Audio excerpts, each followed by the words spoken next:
वसईमधील पावसाळ्यात धबधबे, नद्या, समुद्र अशा विविध ठिकाणच्या पर्यटन स्थळाच्या ठिकाणी दरवर्षी विविध दुर्घटना समोर येत असतात। अशा दुर्घटना रोखण्यासाठी पर्यटन स्थळांवर काही कालावधीसाठी बंदी घालण्यात आली आहे।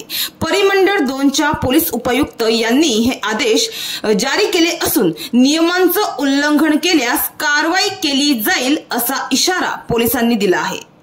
वसई तालुक्याचा परिसर निसर्गरम्य असा परिसर असून या भागात समुद्रकिनारे आणि छोटे मोठे धबधबे आहेत।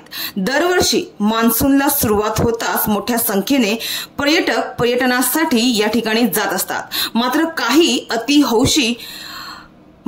अतिहौशी पर्यटक मद्यपान करून पाण्याच्या प्रवाहात जाणे, स्टंटबाजी करणे, उंच ठिकाणाहून पाण्यात उडी मारणे, तर काहींना ठिकाणांची माहिती नसतानाही पाण्यात ते उतरतात। त्यामुळे बुडण्याच्या घटना, प्रवाहात अडकून पडण्याच्या घटना या ठिकाणी घडतात। अशा घटना रोखण्यासाठी परिमंडळ 2च्या उपआयुक्त पौर्णिमा चौगुले श्रींगी यांनी नायगाव, वालीव व वसई पोलीस ठाण्याच्या अंतर्गत येत असलेल्या पर्यटन स्थळी नागरी सुरक्षा संहिता 2023 चे कलम 163(1)(2) मनाई आदेश लागू केला आहे।